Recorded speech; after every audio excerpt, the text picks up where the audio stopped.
Saat ini kita masuk NKT 013, kompetitor intelijen Y. Mengapa kompetitor intelijen? Ya. Tidak ada bisnis saat ini monopoli. Bahkan di tingkat persaingan pasar yang sangat hiperkompetitif, lebih dari 5 pemain di marketplace. Itulah mengapa kompetitor intelijen itu penting. Bagaimana kita cerdas berada di pasar, karena market itu merupakan zero sum game. Kalau ada perusahaan A meningkatkan market share-nya, konsekuensinya maka akan ada perusahaan B turun market share-nya, karena total market share yang ada di pasar itu jumlahnya 100. Inilah alasan kedua mengapa kompetitor intelijen penting. Kata bijak dari ahli pertempuran dari Sun Tzu, ya, The Art of War, dia mengatakan pentingnya mengenal diri sendiri, perusahaan sendiri, pentingnya mengenal siapa kompetitor kita di pasar, siapa teman kita bersaing di pasar. Jika kita mengenal diri kita dan mengenal siapa kompetitor kita di market, maka kemungkinan besar kita mampu memenangkan pertempuran di pasar. Tetapi kalau kita, perusahaan kita, tidak mengenal siapa kompetitor kita di pasar dan bagaimana strategi kompetitor kita di pasar, kemungkinan besar kita akan mengalami kegagalan dalam pertempuran di pasar. Apalagi kalau kita tidak mengenal perusahaan kita, kita tidak mengenal kompetitor kita di pasar, maka dapat dipastikan kita akan gagal memenangkan pertempuran kompetisi di pasar. Itulah ilmu perang Sun Tzu yang sudah hikmat yang diberikan 500 tahun sebelum Masehi. Mari kita belajar tidak hanya untuk peperangan dalam teritori militer, tapi peperangan dari teritori pasar. Ilmu ini layak untuk dibaca dan diketahui.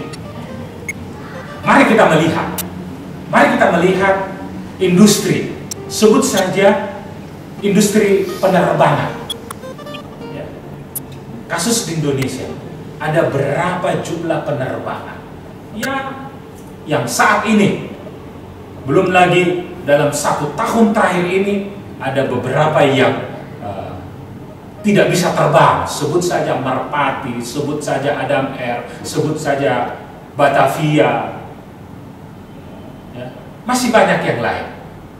Nah, yang eksis, coba kita lihat, Garuda Indonesia membawa bendera merah putih, Lion Air, ya, Sriwijaya, AirAsia. Bagaimana AirAsia dapat masuk ke pasar Indonesia sehingga dia bisa menguasai teritori global dalam tempo 10 tahun? Dia sudah mampu eksis di teritori ASEAN, bahkan mau masuk di teritori global, ya. Hanya 10 tahun dia mempersiapkan.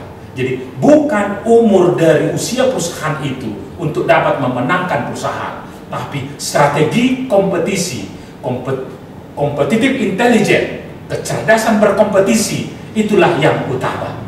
Itulah kira-kira gambaran persaingan hiperkompetitif yang terjadi di industri penerbangan. Bagaimana dengan industri telekomunikasi? Ya, kita lihat lebih daripada 5 operator penyedia jasa telekomunikasi, ya, maka dapat dikatakan pasar berada dalam hiperkompetitif. Tanpa kompetitif intelijen itu akan sulit.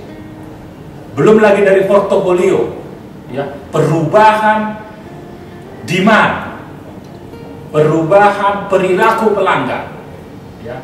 Sebut saja saat ini yang broadband access, broadband service, itu mengubah perilaku generasi pengguna internet, bahkan telekomunikasi. Ya, perilaku fun, perilaku ingin instan, ini mengubah. Operator tanpa melihat peta kompetisi, siapa kompetitornya di pasar, tanpa melihat perilaku pelanggan di pasar, dapat diduga akan mengalami pertumbuhan yang sulit. Nah, disitulah kenapa kompetitor intelijen itu penting. Apa tools untuk melihat kompetitor intelijen di pasar? Ya. Salah satu tools yang mungkin bisa direkomendasikan adalah strategi canvas dari Blue Ocean. Ya. Bagaimana strategi canvas Blue Ocean itu memetakan pertama atribut mana yang menjadi ekspektasi pelanggan. Sebut saja seperti bisnis telekomunikasi broadband. Ada atribut parameter yang menjadi pertimbangan pelanggan ketika dia memutuskan dia mau dilayani oleh operator A atau operator B. Misalnya, bagaimana kecepatannya, ya, bagaimana kestabilannya, bagaimana coveragenya, bagaimana after sales-nya, bagaimana pre-sales-nya, bagaimana saya mendapatkan layanan itu, bagaimana pelayanan dari customer relationship-nya. Kemudian parameter itu kita coba survei, melakukan FGD dengan pelanggan. Pertama, kita tentukan, kita lakukan suatu skor, sebut saja low, medium, high. Bagaimana persepsi pelanggan terhadap atribut itu dari operator kita sebagai pemain di provider di bisnis broadband tersebut. Ya, setiap atribut kita ukur. Kemudian ekspektasi dia dari industri itu berapa nilainya, apakah low, medium, atau high.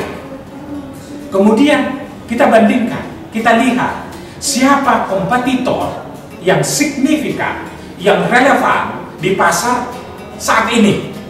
Kemudian kita tanya pelanggan, ekspektasinya seperti apa, bagaimana dia menilai, apakah low atributnya, medium, atau high. Nah, ketika itu bisa kita petakan, sehingga kita bisa melihat mana yang superior value, mana yang inferior value, mana value yang mau kita tingkatkan, mana value yang mau kita tinggalkan. Inilah strategi canvas yang bisa kita gunakan untuk memetakan persaingan kompetisi di pasar. Demikian kompetitor intelijen, mengapa itu penting? Agar kita memiliki kecerdasan berkompetisi di pasar, sehingga kita memenangkan pertumbuhan pasar, kita memenangkan kompetisi di pasar. Demikian pentingnya kompetitor intelijen.